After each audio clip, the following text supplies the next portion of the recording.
Hey friends, in this particular one, we are going to discuss the question number 66 and I am trying to recording the same. So, question number 66 is from the faculty book question, I may say. This is this. So, let's discuss this question as well. So, the directors of Implant Incorporation wishes to make an equity issue to finance $10 million expansion scheme. कुछ expansion scheme में हमें डालना है 10 million, which has an expected net present value of $2.2 million. But हमारा जो while calculating जब हम ये टॉपिक डिस्कस करते हैं, दिस टॉपिक नेम is ये टॉपिक का क्या है, what will be the effect of new project or expansion scheme on a price of share of a company. तो ये particularly इस टॉपिक से रिलेट करता है ये question. That's why I am discussing hereby this topic name. We can say this is under the security valuation के अंदर ही आता है ये question. Under the security valuation chapter में of AFM subject CA final. Alright, so this topic, this concept, this question relate to the topic, that is the effect of, what will be the effect of new project. Effect क्या होगा new project का और expansion scheme और what, और the expansion scheme का. What will be the effect of new project or expansion scheme on a price, किस पे, on the price of share of company, on the price of share of company पे. So this particularly relates to this one. Now comes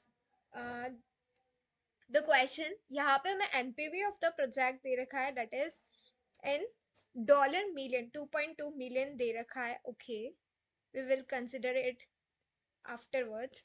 उसके बाद and to refinance an existing 6 million 15% bonds due for maturity in 15 years time. अब यहाँ पे हमें दे रखी है bond की वैल्यू 15%. बॉन्ड की वैल्यू क्या है, that is $6 million. For early redemption of this bond there is $3,50,000 के पेनल्टी चार्जेस हमें दिए हैं. तो हमारे लिए क्या क्या इंपॉर्टेंट है, इसका इस टॉपिक का एक पर्टिकुलर फॉर्मेट होता है. तो ये जो टॉपिक है that is relating to the effect क्या होगा न्यू प्रोजेक्ट और एक्सपेंशन स्कीम, जब हम उसे कंसिडर करेंगे on a price of share of a company, उससे शेयर्स की प्राइस में क्या इफेक्ट आएगा, ये हमें वो बताता है.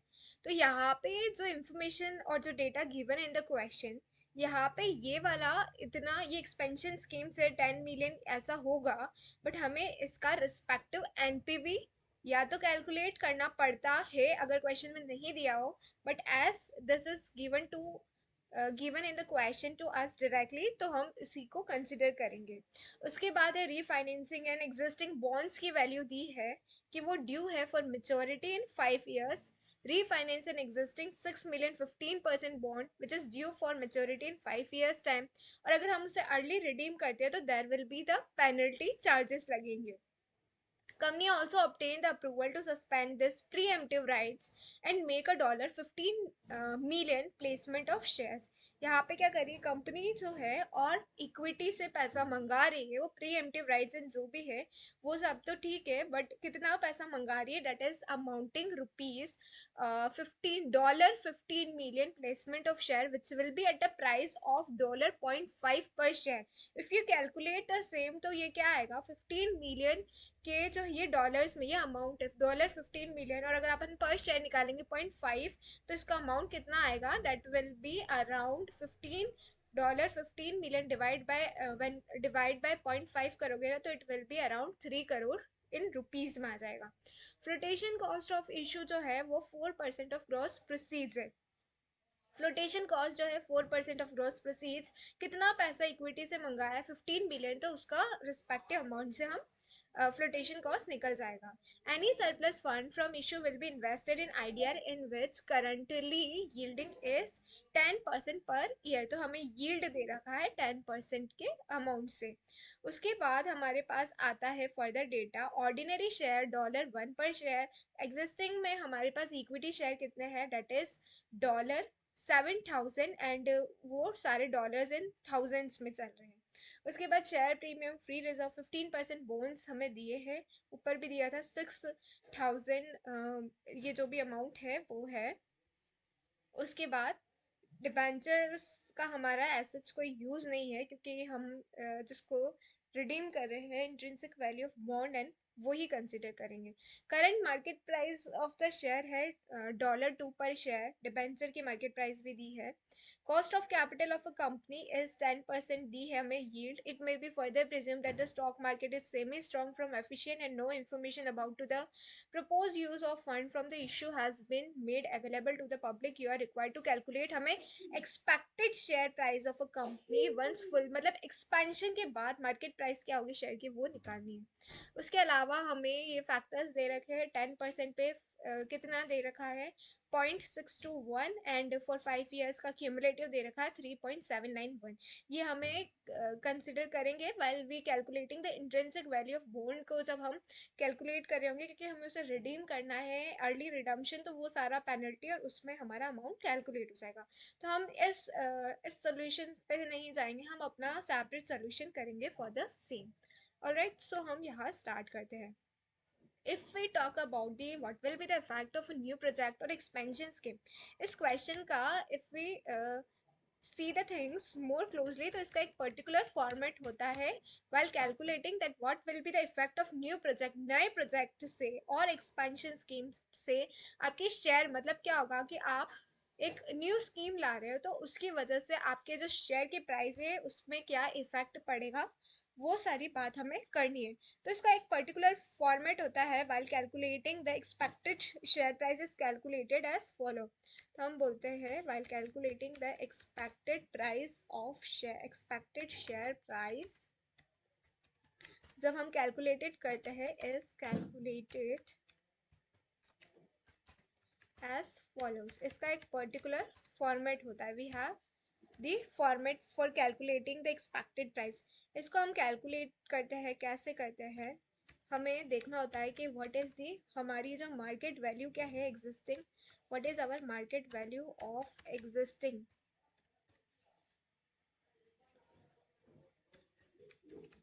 मार्केट वैल्यू क्या है एग्जिस्टिंग शेयर्स की, हमारी मार्केट वैल्यू क्या है, यानी कि नंबर ऑफ शेयर्स कितने हैं हमारे अभी करंटली, नंबर ऑफ शेयर्स कितने हैं हमारे currently multiplied by current share price क्या है, what will be our current share price. तो ये हमारा सारा हो जाएगा। तो हमारी मार्केट वैल्यू हम साइड बाय साइड करते हुए चलते हैं। What is our market value of existing share, number of shares, currently हमारे पास कितने शेयर्स है, तो करंटली हमारे पास जो शेयर थे दैट इज अराउंड, हम सारा जो डेटा है वो डॉलर इन इसमें ही कर रहे हैं, डॉलर्स में कर देते हैं या फिर लैक्स में करते हैं, हम पूरा अमाउंट कंसिडर कर लेते हैं, वो हमारे कोई इश्यू नहीं है। ये है हमारा $7,000।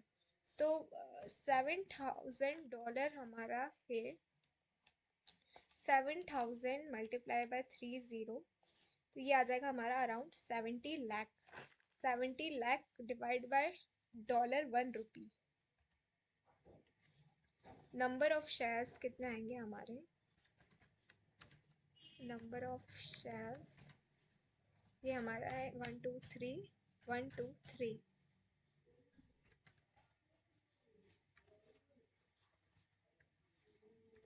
70 लाख होगा हमारा। जब हम इसे डिवाइड करेंगे $1 से, तो it will B 70 lakh shares हो गए, और मल्टीप्लाई बाय, इससे हमें जो करंट मार्केट प्राइस है उससे मल्टीप्लाई करना है, यानी कि $2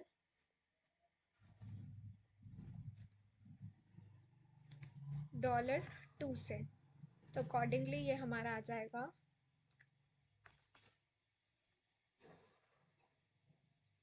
1,40,00,000।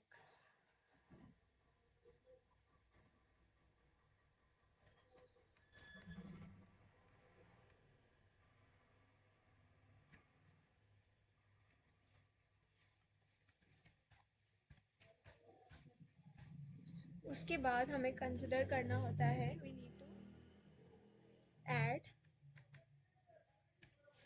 हमें ऐड करना होता है एक्सपेक्टेड एनपीवी। एक्सपेक्टेड एनपीवी क्या होगा? फ्रॉम न्यू प्रोजेक्ट, कितनी एनपीवी हम एक्सपेक्ट करें फ्रॉम न्यू प्रोजेक्ट और स्कीम से।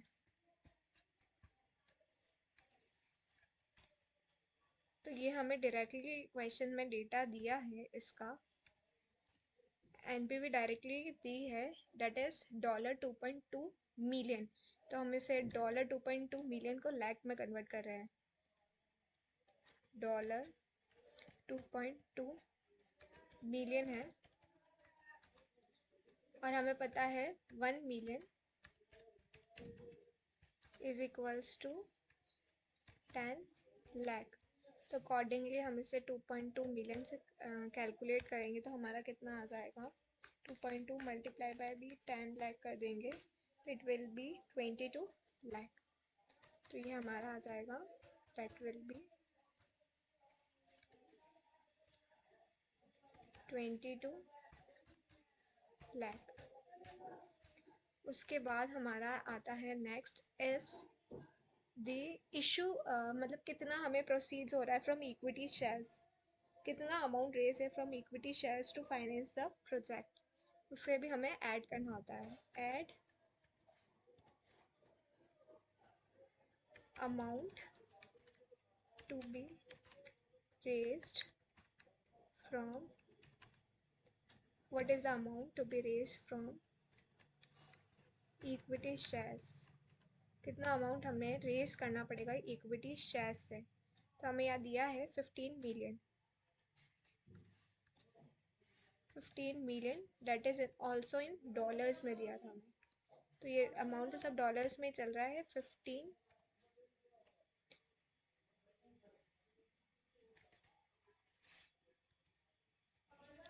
15 मिलियन है।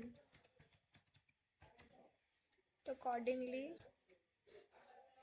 कितना आएगा ये? 10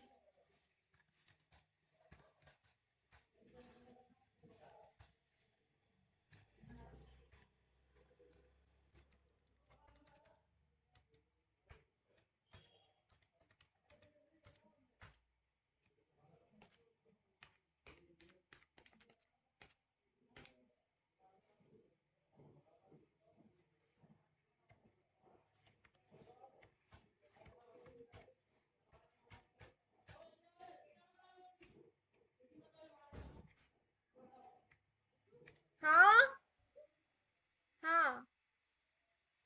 then comes the flotation cost, हमें इश्यू कॉस्ट कितनी लग रही है इसकी, what will be our issue cost, और we can say the flotation cost.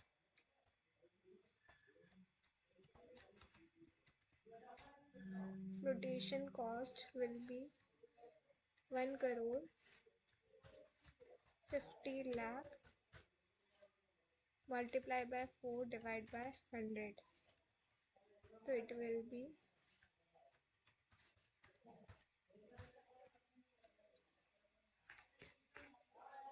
6 lakh.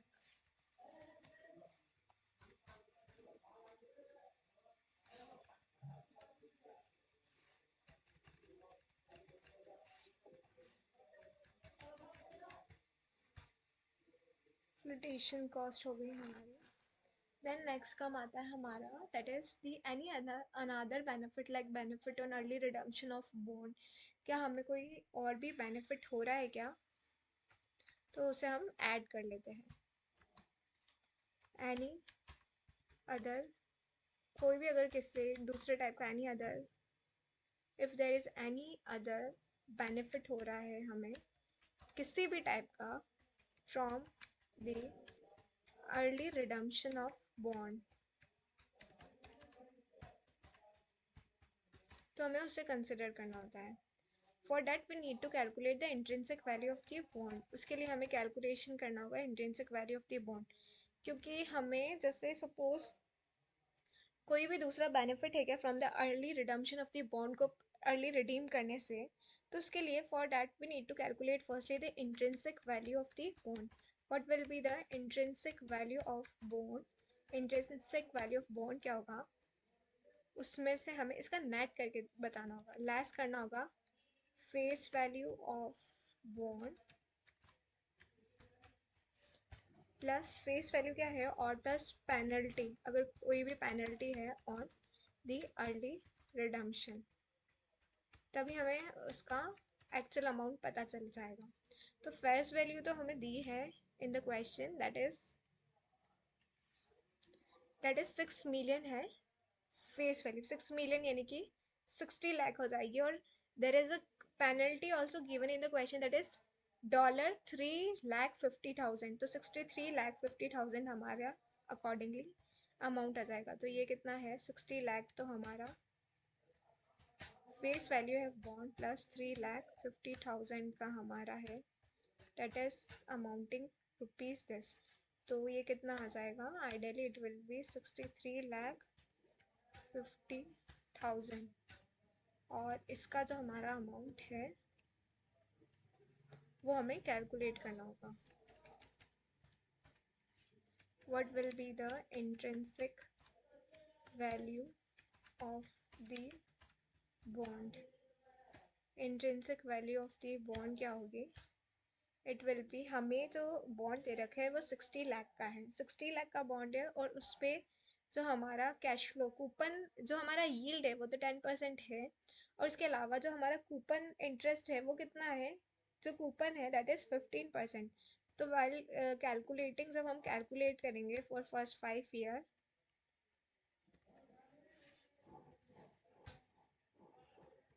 This is the year, this will be our cash flow, this will be the present value factor, वो हमें दिया है at 10% पर, that is given to us, that is on the same is on the 10%, और हमारा accordingly intrinsic value हम calculate कर लेंगे।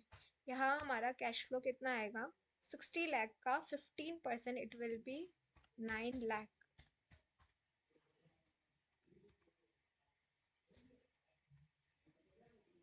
एंड 5th ईयर में we will redeem the same amounting with 60 lakh.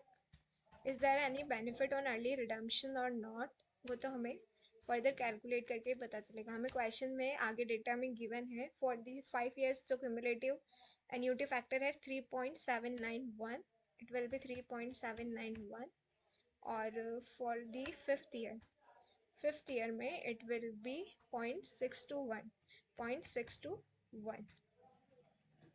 तो accordingly we need to calculate the same, यहाँ आएगा हमारा 9 lakh multiply 3.791, it will be 34,11,900, और इसका नीचे में आएगा हमारा 60 lakh multiply 0.621, it will be 37,26,000। तो what will be the present value क्या आएगी हमारी, it will be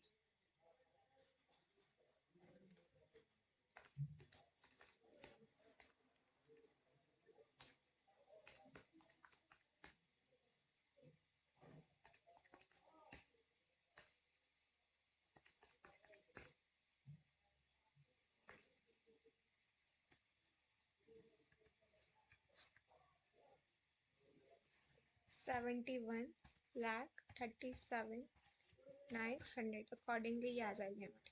तो इंट्रिंसिक वैल्यू हमारी आई है, intrinsic value of the bond कितनी आई है हमारी, यहाँ हम इसको नेट करके दिखा देंगे।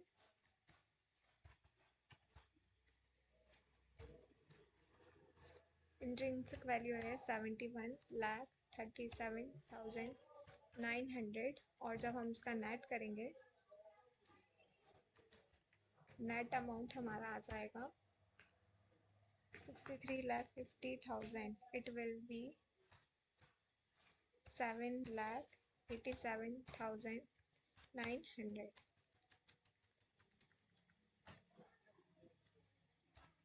7 7,87,900, ये आ जाएगा हमारा।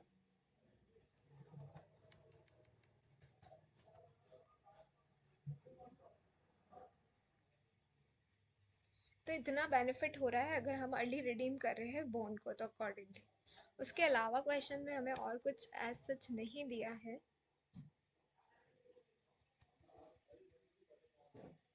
हमें जो कैलकुलेट करना था मार्केट प्राइस वो सारा हमारा डेटा मिल चुका है, तो accordingly we will proceed for further things. तो वाइल कैलकुलेटिंग द सेम, जब हम इसे फाइनली कैलकुलेट करेंगे तो इट विल बी अराउंड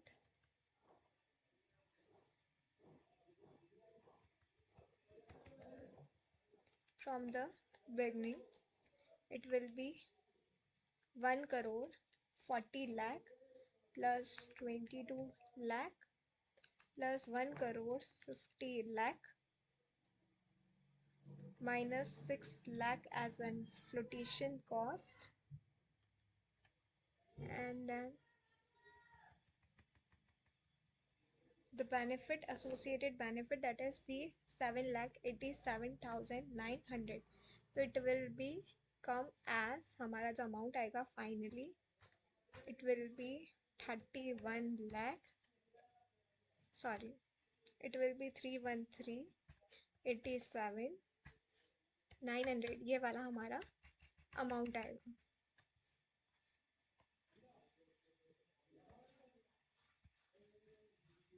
ये अमाउंट आ जाएगा हमारा इन टोटल। इसके बाद हमें निकालना तो नंबर ऑफ शेयर्स है, तो we will divide the same, divide by the total number of shares. Total number of shares यानी कि न्यू प्लस ऑल कितना आ रहा है हमारा, we will calculate the same. तो जो न्यू शेयर्स थे वो तो हमारे थे, दैट इज अराउंड हमारा स्टार्टिंग में हमें कितने शेयर्स दिए थे, 70 लाख। 70 लाख के हमें शेयर्स दिए थे, 70 लाख। और उसके बाद प्लस ये तो हो गया हमारे ओल्ड शेयर्स। अब इसमें न्यू शेयर्स जो है,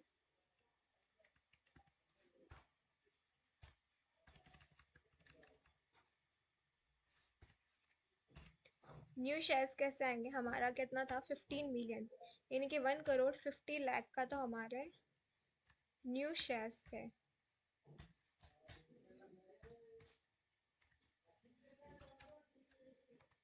1 करोड़ 50 लाख का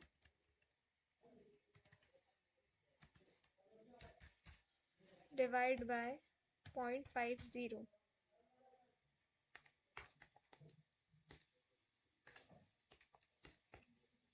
it will B 3 crore shares. 3 crore shares है हमारे ये।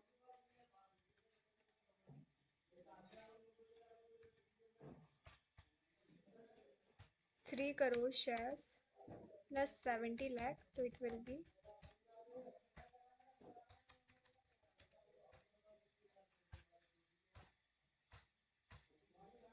370 लाख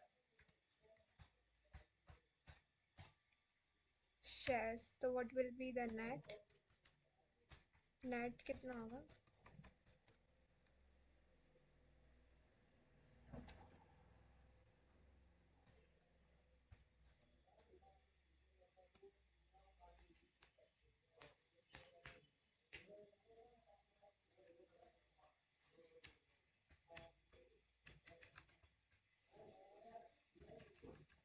ये डिवाइड होगा because this is the number of shares we have, तो इट विल बी अराउंड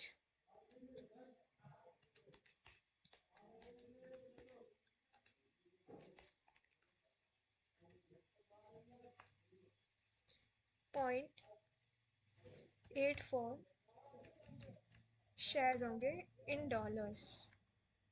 यहाँ हम डॉलर का सिंबल लगा देते हैं, 0.84। ये सारा डेटा मिलियन और डॉलर में था, तो हमने मिलियन को तो लैख में कन्वर्ट करके इसको उस रिस्पेक्टिव में लेके आ गए। तो 0.84 है, इधर भी ये आ रहा है 0.848, यस। तो ये हमारा अकॉर्डिंगली, तो ultimately our aim is to do what, हमें फाइनली क्या करना था, मार्केट प्राइस निकालनी थी कि न्यू एक्सपेंशन की वजह से जो इक्विटी से एक्सपेंशन हो जाएगा तो उससे हमारी जो वर्थ है वो भी बढ़ जाएगी। तो जो वर्थ है तो हमारा मार्केट प्राइस कितना आएगा, देन हमारा मार्केट प्राइस अकॉर्डिंगली कितना आ जाएगा। तो अकॉर्डिंगली हमने उसे कैलकुलेट कर लिया।